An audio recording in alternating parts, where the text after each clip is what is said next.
heart of where innovation, money, and power collide in Silicon Valley and beyond. This is Bloomberg Technology with Caroline Hyde and Ed Ludlow.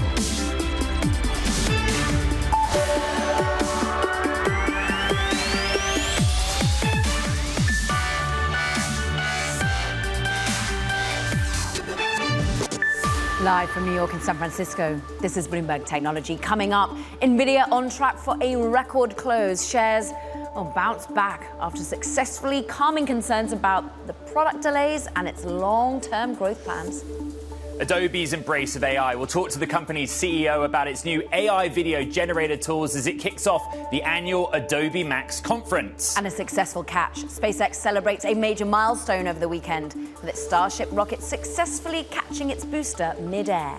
We discuss, but first, let's check in on these markets because we are ramping higher. The Nasdaq 100, as you see, up 0.5%. Look, we were higher, up about a percentage point in earlier trade, but we see mood music once again wanting to plow money into some of the major Magnificent Seven names. And across the board, we're really seeing a risk-on feel. Is it whether China's stimulus is going to come into play? That's what's being eyed by Bitcoin. Just a quick look at what's happening in the world of crypto at the moment. We're up now 5%.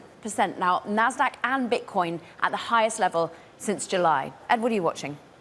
Well, I'm going to go straight to Nvidia. And if you're just waking up or you're just joining us for the first time on Bloomberg Television this morning, it is a name we're going to watch all day because, as you said, Cara, on a closing basis, if we trade at that level, 138, just below $139 a share, and we close there, we will eclipse that June record or record high that we closed at in June. Actually, we're probably about $1 away on an intraday basis from a record as well, which I know the team in Bloomberg Equities are going to be watching very closely. It's kind of like Nvidia's back, and that's going to be our focus, much as it has been for the last 2 years, which I'm very excited about, as are you. It's back. Why is it back? Why is it up 11% over the course of the month? Bloomberg's Ryan Vlastelica is with us. Just talk us through the determined risk-on feel around Nvidia. What have they managed to tell the market? Hey, good morning. Thanks for having me. So I'd say that there was recent weakness in Nvidia shares. I was largely concerned with the company's Blackwell chips. There were some engineering snags, a little bit of a delay there. People didn't quite know how to suss out the impact that this would have on future growth.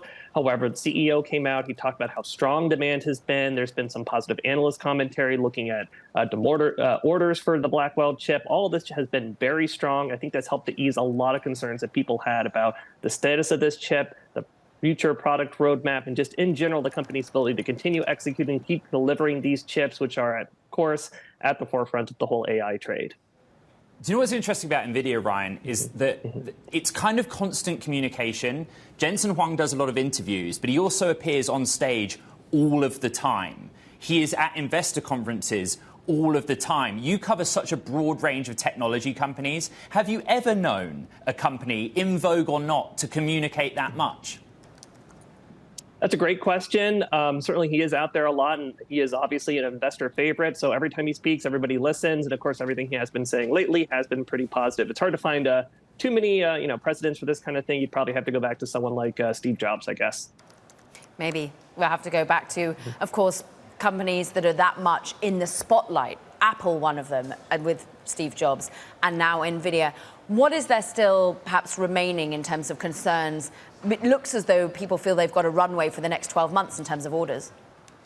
Yeah, absolutely. I would say that they're considered pretty far ahead of the curve as far as competition goes. There's not too many concerns about that. There's a lot of optimism about the new chip. And we've seen a lot of NVIDIA's major customers like Microsoft, Meta, Alphabet, and so forth. They're all sticking with their CapEx plan. So there's not really a concern that people are going to pull back on their spending and that they're going to see a drop-off in demand related to that. So I would say that outside of maybe valuation, that's probably the biggest concern you'll hear. But people are pretty positive about NVIDIA's fundamentals from here. Yep, as a reminder, on an intraday basis, but more likely on a closing basis, Nvidia, a fresh record. Bloomberg's Ryan Vlastelica, thank you very much. Another top story, TSMC is expanding its global footprint and planning more plants in Europe with a focus on the market for AI chips. That's according to Taiwan's National Science and Technology Council Minister Wu Chengwen, who did not specify a timeline for the expansion in Europe. This as TSMC just broke ground in August on a chip fabrication plant in Germany's Dresden. Listen to this. They have started the construction of the first fab in Dresden. They are already planning the next few fabs in the future. for different market sectors as well. But of course, the most important would be the AI market. Let's get an investor take. Michael Green, he's a portfolio manager at Simplify Asset Management, manages a suite of ETFs, about $6 billion in assets under management. You've got a rich history in terms of thinking through the macro, Michael. What then of the exuberance still around chip names? Is it right to have that reality? Well, I think this is a natural challenge, right? This is what's called a positive bubble. It effectively is driving innovation and investment into a space that absolutely requires it, but there's almost no real opportunity for the companies currently involved to earn the returns that are actually built into these expectations. We may see that not happen in this month or in this quarter, but as we look forward, there's going to inevitably be a period of disappointment. This is in a lot of ways very similar to the build out around the dot-com cycle, in which the internet ultimately exceeded all of our expectations, radically changing how we shop and live our lives. But at the same time, we saw extraordinary disappointment as many of the companies involved were unable to realize their potential. Michael, that piece of news about TSMC in Europe shows there is data center and chip capacity activity here in the States, and there's the same in Europe. Is there pros and cons to kind of focusing your attentions as an investor on just one? I'm not really sure that I would emphasize one versus the other because, again, this is all data that can be transmitted. A lot of the investment in Europe is going to be a byproduct of separate and different privacy rules, and we'll probably continue to see investment around that. The United States just stands head and shoulders above the rest of the world in terms of data center capacity. I forget the exact number, but I want to say it's roughly 10x its next largest competitor. And at the same time, we're seeing extraordinary gains in the efficiency of these data centers, which is actually going to, of course, mean that the capacity ends up being much greater than we thought. Same underlying phenomenon we saw, again, with the fiber optic build out in the late 1990s, where we expected to have to use tons of dark fiber. We ultimately laid that in the ground, and we've used only a small fraction of it as other forms of technology improved alongside it. In this case, we're starting to see those efficiency gains from rewriting algorithms to optimize them for AI or data center applications. And so ultimately, I think in both places, we're going to find that we have at least a period of excess capacity that emerges. And I think investors in both locations should be considerate of that. Europe probably offers a better construction environment. As I said, because they have different rules, they're going to need to make their own investments. So everyone going all in on basically the infrastructure build out, but where else in the stack, where else in the value add of AI should you be broadening out to? Well, I think we're starting to get to the point that you want to start thinking about the implications of this, right? So financial institutions could benefit tremendously from an improvement in the ability to run analysis or process components. We're starting to see shopping algorithms. Certainly, we're seeing things like support bots in terms of the traditional call center type work. The efficiency gains there are immense. Again, I think one of the real challenges that we're going to face is that disruption. We're really uncertain of it, right? People remember the comparisons of Amazon to Barnes and Noble, and now they no longer remember Barnes and Noble except as a college textbook destination. My hunch is we're going to see a lot of the same things. The world is changing very rapidly. It's a period of uncertainty. You have to price that into effectively the optionality of these names. Once you start to realize that, it may turn out that they are the vast majority are unable to deliver on the opportunity that was in front of them. Against that, I think that we're seeing lots of interesting opportunities that are being created in more mundane areas like fixed income, where we're beginning to recognize that the level of interest rates is unlikely to be sustainable. Michael, when we consider... I'm sorry to interrupt you there, Michael. I just wanted to say, when we consider the US economy on Bloomberg Technology in particular, it's often through the lens of infrastructure and that kind of end of the economy. But interestingly, specifically when it comes to the labor market, you've been thinking about the gig economy, and we're going to go very deep on that later in the program. So I just wondered if you'd outline your thesis for us. Yeah, so one of the things that we're really dealing with is, again, this sort of radical change. 2009 with Uber was the advent of the app-based gig economy that initially targeted professional drivers. In 2012, that shifted with the introduction of Lyft and UberX to effectively allow anyone to use their car to make additional money, either as a side job or as a substitute for unemployment. The interesting thing that's happened is we haven't really had a normal cycle or period of unemployment And one of the things that we're finding is that the gig economy is effectively a better destination for people than filing for unemployment claims. That would imply that the economy is actually, the labor market's quite a bit weaker than we're getting in the headline data. And we're seeing this in sentiment surveys of consumers and households, but it's not showing up in the official data. One of the examples I give is California, for example, where if you file for unemployment, your maximum benefit is $450 a week for a maximum of 26 weeks. That puts you at half of the poverty level for a two-person household. In contrast, if you already have a car and you're going to face the depreciation associated with it, driving for Uber allows you to replace a much larger fraction of your income by utilizing an asset that you are no longer using to commute to work, et cetera. That, I think, is really a key story that we're going to have to figure out. The reason why it becomes an issue, and I want to emphasize, I think it's better that people are finding alternatives in the private sector. But those private sector alternatives have their own feedback loop, whereas more people find themselves driving for Uber, simultaneously the demand for these ride-sharing services and gig economy applications begins to decline, and the competition for the revenues associated with them increases. Again, we're starting to see the signs of that people who are driving for Uber are suddenly discovering that their incomes are beginning to fall significantly. So this is going to be a real challenge for our time. Do we actually understand the data as it's coming in, particularly with central bankers choosing to try to be as data dependent as they possibly can? That data could change very rapidly if we have a misunderstanding of the system. Michael Green, Portfolio Manager at Simplify Asset Management, thank you very much. And in line with what Michael was saying, coming up, we're going to go in detail into a Bloomberg investigation which looks into how Uber and Lyft used a loophole to deny drivers in New York City millions of dollars in pay. Also taking a real quick look at shares, I think, of Snap, which got a downgrade in the market earlier this morning and is taking a little bit of a hit. Maybe actually not as severe as it was in the market open, but down about a percentage point, 1.1%. We'll get a little bit more on that later in the program. This is Bloomberg Technology.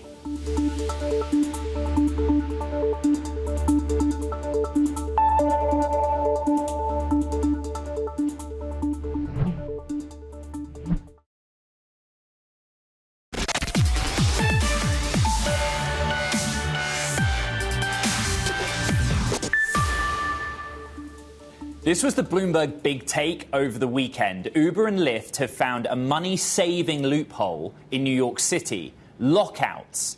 By simply preventing drivers from logging into the apps, the companies set themselves up to save as much as hundreds of millions of dollars in driver payouts. That's according to Bloomberg estimates.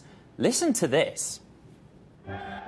The summer of 2024 was a stressful time to be an Uber or Lyft driver in New York City. You can't even go online because there's lockouts currently. In May, Uber began preventing drivers from working, seemingly at random, for hours at a time. Lyft soon followed suit. They opened their app, and normally you would be able to click the go button and go online. But when you're locked out, when you press go, nothing happens. An individual lockout could happen from anywhere from 5 minutes up to 8 hours. We understood that this stemmed from a 6-year-old payroll. I started driving for Uber to be able to work at my own schedule because I went through a lot of trauma with a divorce. I was a mess emotionally. So basically a lockout is when you cannot go online to work. So essentially you're micro-fired. Every day I would get locked out of Uber. It was very frustrating. It was also affecting my self-respect. What am I, I'm a robot, like getting locked out? Like I'm a person, I have to feed my family. Lockouts happen every hour of the day, every day. And that's despite Uber saying their particular schedule of open access times where people shouldn't be locked out. We found that there were more than 400 instances of lockouts happening in surge zones. So there's definitely potential impact there on consumer pricing. A lot of people, through our interviews, we learned that they are working way beyond their usual hours to try to make what they made before.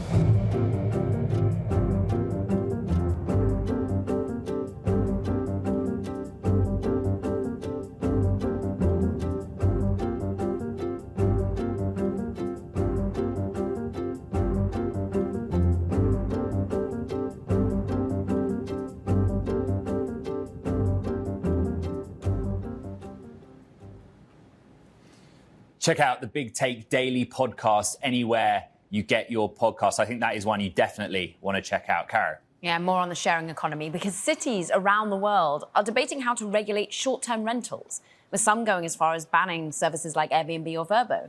Others are trying to find a compromise through limits and regulations. You just saw her in that package. We now have Natalie Lung live on set to talk about the different approaches with Airbnb and the like of solving some of the concerns and if they work. Natalie, what are we currently seeing a city like New York trying to compromise on? Right. The New York City had introduced almost a de facto ban on short-term rentals last year, basically ruling out the short-term rentals of less than 30 days. And more than a year into the law, we've seen that vacancies have not gone up. So like hosts have not released those short-term rentals as expected, turning into long-term rentals. And the rent decreases we've seen over the past year were attributed to other factors. So Airbnb is arguing that the law is not as effective as the city had hoped. As we write in the piece, Natalie, there are two sides to this story, and in the middle there is compromise. Where have the companies and also like the hosts themselves, because they want to make money, and the regulators found compromise? Airbnb has introduced something called a city portal back in 2020 to basically encourage more transparency, sharing more ways that cities can access the data on listings, so cities can ensure better licensing, registration, as well as easier way to collect tax revenue. So by increasing the data they share, cities can ensure better enforcement. Yeah, they need more transparency ultimately about what people are making as well, right? To be able to declare a win-win with tax revenue going to the government as well as to the people who are hosting. Yeah, that's the argument basically. And Airbnb is saying a de facto ban, like a blanket ban, like New York City, is almost like a cautionary tale, and cities shouldn't go that far. I guess the question simply is what happens next? You know, New York City is a really interesting example where there's a debate about whether laws get changed, Natalie. Interestingly, about a year, like a month ago, exactly a year of this rule coming into effect, Airbnb came out with taking stock of the ineffectiveness of this rule and saying they are kind of appealing to the city to perhaps adjust some provisions in the law so that some hosts can come back to the platform. Bloomberg's Natalie Lung across two very important stories in the gig economy. We really appreciate it. Thank you very much. Now, coming up on the show, one giant leap for SpaceX as it stuns the world, catching a rocket booster midair, as you're seeing on your screen right now. It's a really big moment for commercial space. And we're going to talk about it next, Caro. What are you looking at? Extraordinary moment. Meanwhile, we're just keeping an eye on Roblox. Some user reports indicate that Roblox is having some problems, according to Down Detector.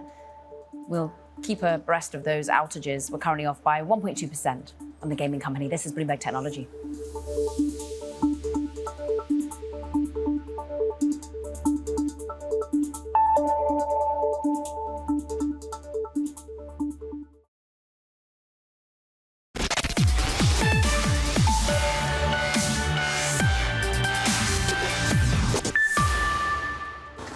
We can see those chopsticks now.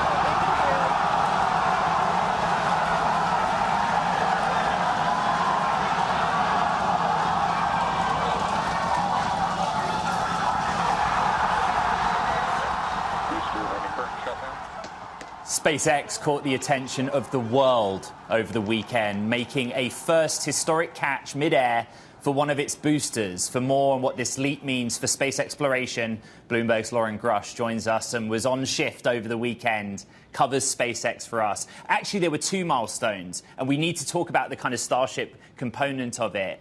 But let's start with the booster, why that was significant, and the idea of rapid reusability. Lauren.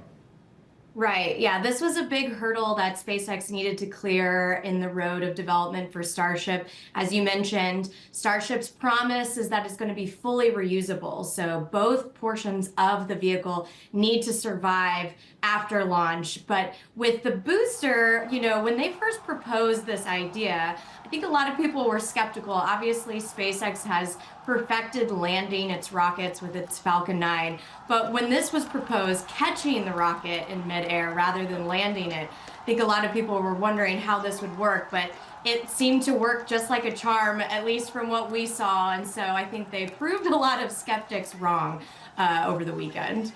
And now NASA going as far to consider that maybe we'll be landing on the moon, maybe using, of course, Starship as early as 2025. Talk us through what needs to happen to get there, Lauren. Yeah, I think the current plan is landing in 2026 with people. But, just to caution, there's still quite a long road ahead for Starship. Obviously, this was a huge milestone for the company, but next they really need to showcase that they can refuel Starship in orbit. And so that's essentially like filling up at the gas tank, but with a lot more engineering challenges. Right. But this will be crucial to that because they have to catch and then relaunch the booster over and over again with back-to-back launches in order to perform those refueling missions. So the other part, Starship gets up to orbital altitude, orbital speeds, goes around the world and controlled lands into the Indian Ocean. Talk me through that part, please. Yeah, so during the last flight, Starship struggled when it came back from space. We could see it kind of burning up and breaking apart when it was plunging through the atmosphere. But SpaceX said that they did a total revamp on the heat shield on Starship. And from what we saw, it seemed to survive relatively intact. I think we saw a little burn through, but definitely not nearly as significant as the prior flight. And then it did survive. And then when they tried to splash down in the ocean, they were able to flip and kind of do a pretty precise landing. So yeah, it really was a big milestone for both the booster and Starship, showcasing that maybe this rocket can be fully reusable, which is, to be fair, something that SpaceX hasn't been able to achieve yet with its Falcon 9. Part of the Falcon 9 still goes unused or is destroyed after launch. And so this would be a huge paradigm shift for SpaceX and for the launch industry in general. Lauren Grush, fantastic to get your expertise. Thank you. Meanwhile, coming up, the David and Goliath trademark fight between one man, this man, and OpenAI. That story next. This is Bloomberg Technology.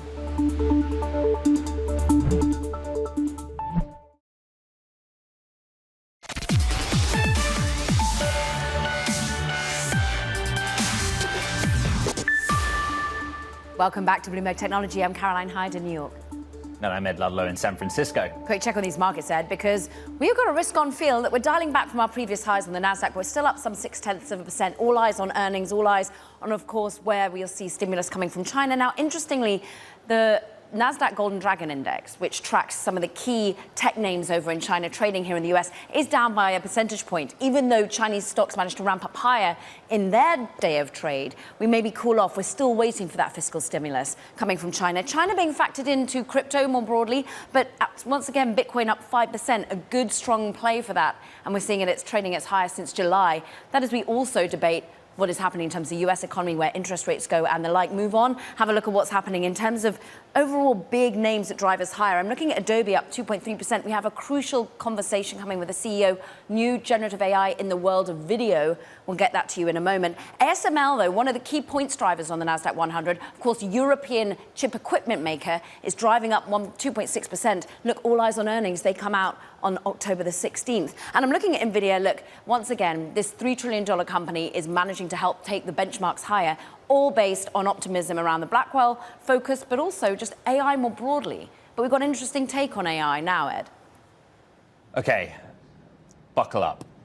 OpenAI is going to war with a man who owns a trademark and website with the name OpenAI, with a space. The man at the center of the lawsuit filed a trademark on the name Open Space AI the same day Sam Altman and Greg Brockman announced their company OpenAI. This man, Guy Ravine, claims to have invented the video sharing technology later made famous by Snapchat and TikTok. Evan Ratliff wrote about it in Bloomberg Businessweek and joins us now. It is an incredible tale, some incredible reporting. It's probably one where chronology is important. So let's start at the beginning. Open Space AI and OpenAI were born at the same time. Take us from there. So essentially, this gentleman, Guy Ravine, who is a kind of technologist, inventor, who lives in Silicon Valley, he had come up with an idea, and he can document this, for OpenAI with a space. And the idea was that it would be a nonprofit that would be engaged in deep learning research. And the way that they would lure researchers away from Google, which was dominating deep learning research at the time, was that they would say that everything would be open. The research would be open and would all be done for the benefit of humanity. And if you know anything about OpenAI, the company, the organization, OpenAI without a space, that is also their origin story. They just launched some months after Ravine can document that he was pitching this story around Silicon Valley. So they launched in December of 2011. The pitching is important because you originally thought Evan might be a bit of a scammer. And then you went to some of the really key names in Silicon Valley, Jan LeCun, for example, and asked, like, did he come to you? Is he legit? And one key person came back and said, I think he is. He did, and that's, to me, is what makes this story so interesting and different, and kind of the story that you don't hear about very often, which is that it at first seemed like this was kind of what they call a trademark troll lawsuit. Like, he filed the trademark the day that OpenAI launched. Like, maybe he's just trying to usurp it from them. He owns the domain open.ai. But then it turned out that some of the people that he had pitched to, one in particular, Tom Gruber, who's the co-inventor of Siri, who used to be at Apple, who's a respected name in AI, he's backing Guy Ravine up. He says, yes, he pitched me this idea. Not only did he pitch me this idea, I can document that he had it before OpenAI, the company, launched. And so it's not a case of someone just claiming something out there in the blue. It's actually, there are people to whom he pitched the story, and there are documents showing that he pitched the idea before it launched. Now, whether that legally matters is going to be, decided in the courts. If you're just joining us on Bloomberg Technology, this really is a must-read in the Business Week magazine.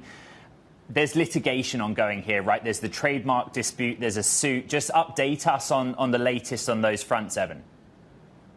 So essentially, OpenAI has really prevailed in the arguments so far. They got a preliminary injunction against Guy Ravine, so he can no longer use OpenAI, the trademark, or the domain open.ai, which he, again, bought well before OpenAI launched. So he can't use either of those right now. He filed a countersuit against them, claiming they stole the idea from him. That most of that countersuit was dismissed, and now it's been refiled. So he's had setbacks in court, but they're a long way from what would eventually be likely a jury trial if they ever get that far. That would be minimum months, if not over a year away. These things always take an awful lot of time. Evan, what do you think the response will be from OpenAI to this investigation of yours? How have you been talking to the company without a space? Well, the company didn't have much interest in commenting. Of course, they've filed a lot of arguments in court, and so their comments are in their legal briefs. Their only sort of general comment was, we took legal action to stop the intentional use of OpenAI from confusing and misleading our users. Now, I think one of the big questions around the lawsuit is, why don't they just settle this lawsuit? Because the money that they're spending in lawyers is probably, you could guess, already greater than they might have settled the lawsuit for. And the longer it goes on, the more that's true. Now, whether they want to make an example of Guy Ravine or with their new funding round, it doesn't really matter to them how much money they spend. I think those will be the questions. But I think the pressure always mounts the closer you get to actually having a jury trial. Extraordinary story. Go read it. Evan Ratliff, we thank you. Ed, what have you got? Many more stories in today's Talking Tech. And first up, what are we looking at? Bank of America has folded its fintech investment banking team into its tech practice, moving about 50 bankers into its roughly 200-strong tech group, according to the bank's chairman of global M&A. This is a move reflecting an industry-wide shift in financial services toward software. Speaking of fintech, SoFi has reached a deal to use $2 billion of Fortress Investment Group funds for the origination of personal loans. The online bank said the agreement will expand its loan platform business of brokering deals for pre-qualified borrowers and originating loans on the behalf of third parties. And South Korea's exports of tech products slowed for a third straight month, an indication that global demand may be peaking out, according to government data that also showed memory chip shipments and prices are starting to lose some momentum. Caroline. Now let's talk fast fashion giant Shein's potential London listing has attracted controversy amid allegations of forced labour. Now, UK Prime Minister Keir Starmer addressed these concerns today with Bloomberg's head of economics, Stephanie Flanders. Well, I think we've got to get the balance right, and clearly we've got to have standards, high standards. We do have high standards, not least, for example, in rights at work, and I addressed that in my speech here today to say, look, better rights and protection for people in their workplace are good for growth. So we're clear where we stand on standards, but we're future looking, we're pragmatic, and subject to those standards, then yes, we do want investment into the United Kingdom because we desperately need growth in this economy. We haven't had meaningful growth in the economy in the United Kingdom for 14 long years. We're determined to turn that around. But just to be clear on that, so the government would need to be sure that Shein's not using forced labour in Xinjiang before it could list in the UK? I'm not going to get into individual businesses. What I will say, and be very clear about it, standards and high standards do matter to us. So of course we'll be looking at any issue that goes to high standards, with a particular feature on the rights of the workforce. We've been really clear that we see that as two sides of the same coin when it comes to growth. Good employment rights and protections, and a lot of drag on growth. They're fundamental for growth, and I think pretty well all good businesses understand that, which is why in many cases they've already put in place some of the rights and protections that we're bringing forward in legislation.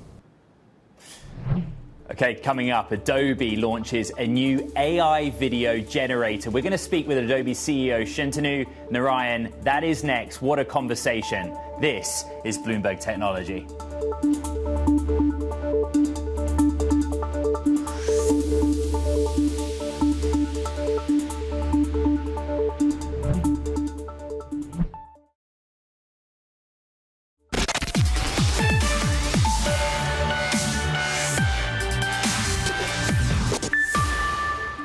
Adobe makes its AI video debut, announcing new tools allowing for video generation. Now, the company calls it Firefly, and it's set to be implemented in its video editing software Premiere Pro, taking on, of course, the likes of OpenAI, Meta, Google. I'm pleased to say Adobe CEO Shantanu Narayan joins us now on the back of the announcement in Miami. Shantanu, what's interesting is you're getting it into the hands of users faster than rivals. Is it based on what it's trained upon? How are you able to give it to us so quick? Well, Caroline, first, thanks for having me on the show. Max, as you know, is our biggest creativity event, and it's the time that our engineers really take it upon themselves to show their magic to the entire creative community. As you point out, we have been hard at work ensuring that our Firefly set of models works on things like images and vector and design. But today is a big day because we have been releasing our Firefly video models. You know, our strategy has always been that it's not just about the models that people develop, but it's the integration with the apps where the real magic is. And so we've had 13 billion generations where people have used either Photoshop or Illustrator to do it. And today that magic comes to video in Premiere Pro, will be in After Effects, as well as on Firefly.com. Shantanu, the most interesting part is the accessibility. There are no usage limits, one, but beyond the basic subscription fees, you're not charging for the AI tools. Will that change? Well, our focus really first is on ensuring that we develop these great models. We're very differentiated, and these models were designed to be commercially safe.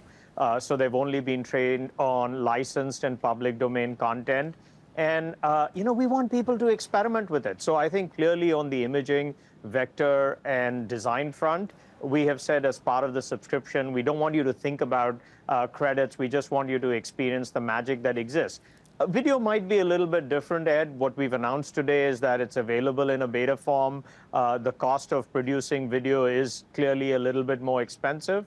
But first steps is to just get it in the hands of people, have them try it, give us feedback, make sure it's specific. And then as I think the amount of video that's being generated is expanding, we will probably have different pricing models for that.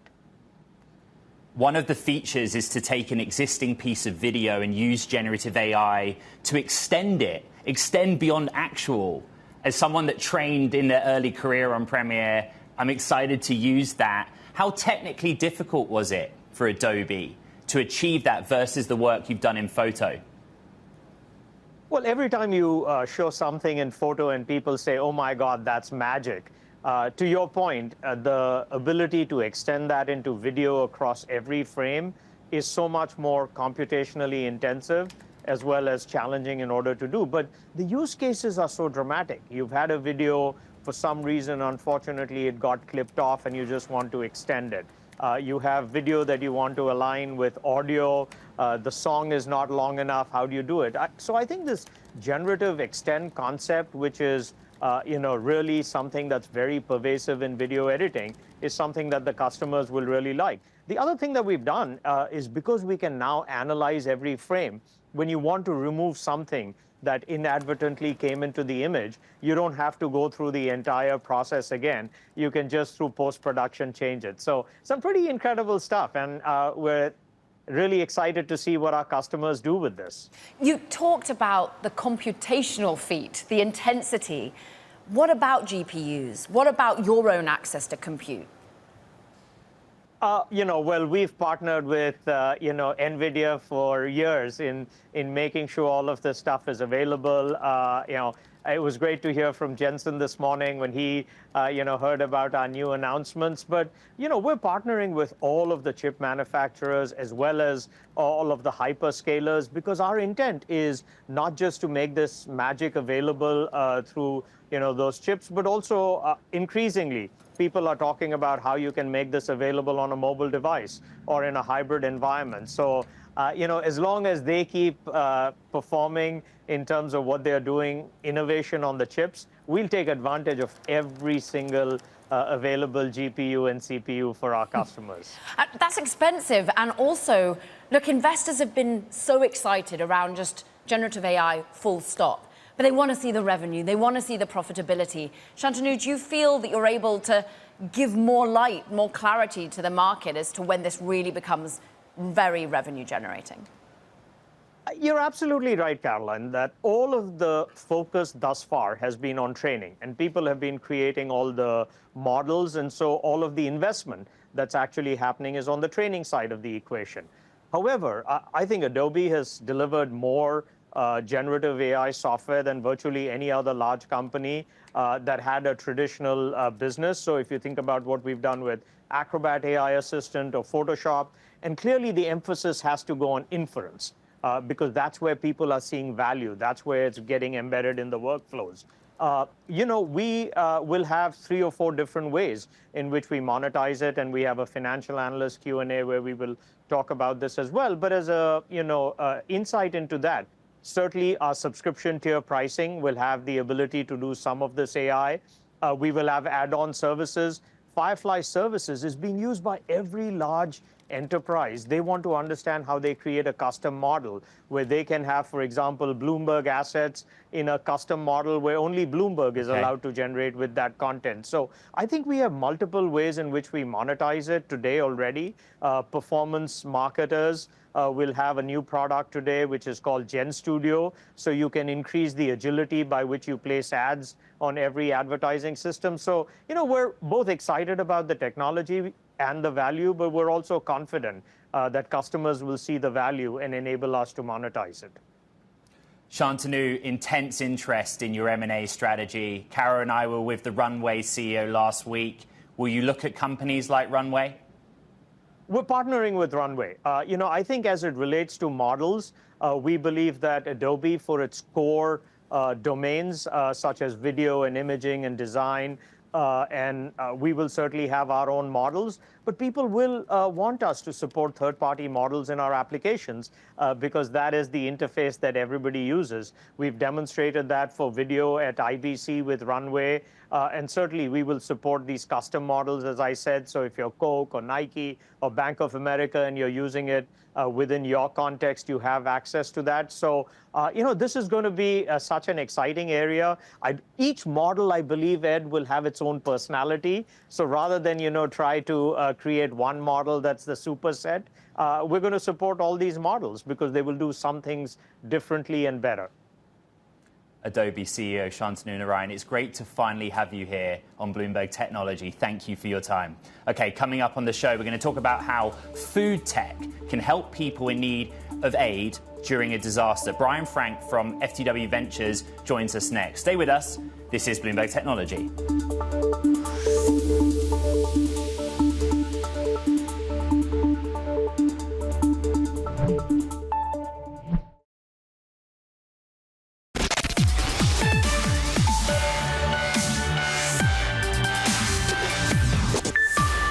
President Biden announcing $612 million in recovery aid for areas stricken by Hurricanes Milton and Helene as he surveyed the aftermath of Milton in Florida. Biden said last week that the damage from Milton alone could be about $50 billion based on early assessments. Let's talk about access to aid and how technology might be able to help here too. FTW Ventures founder and general partner Brian Frank is joining us. And look, you are all about food security. You're all about food safety and innovation around that. What innovation is needed in these moments?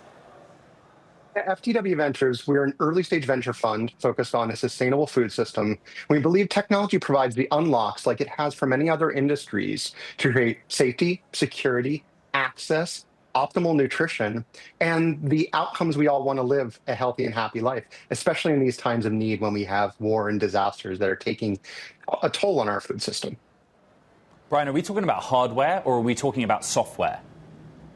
We're talking about all of it. The reality is technology, from biotechnology to hardware and automation to AI and ML, all of these technologies that have been pioneered for general purpose and for other industries like the automotive industry or energy generation can now be applied directly within the food system.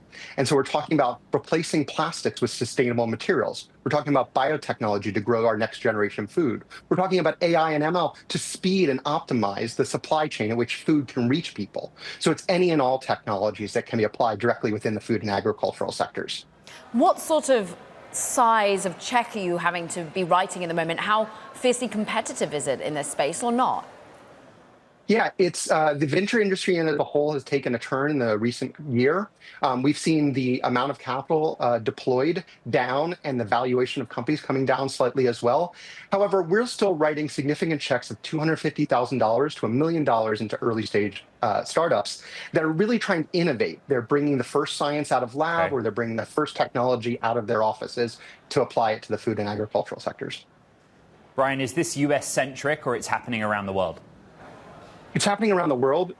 We at FTW focus on the North America market, but we believe technology and innovation in North America should be brought to all corners of the world. So we're working with regions like Singapore and Southeast Asia to really bring food security and safety to those members of the community as well.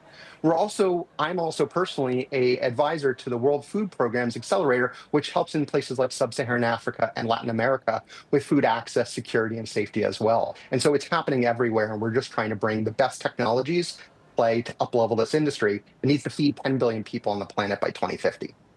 Brian Frank, thank you for joining us, FTW Ventures general partner there. Meanwhile, that does it for this edition of Bloomberg Technology. We still have all eyes on those record highs for Nvidia. Yeah, a reminder, if you're just joining us, keep an eye on Nvidia. There may be a fresh record. Plenty to recap on the podcast. You know where to find it online on those platforms and on the Bloomberg platforms. Shout out my friends and the team in New York City, the big team out here in San Francisco. 1 day down, 4 to go. This is Bloomberg Technology.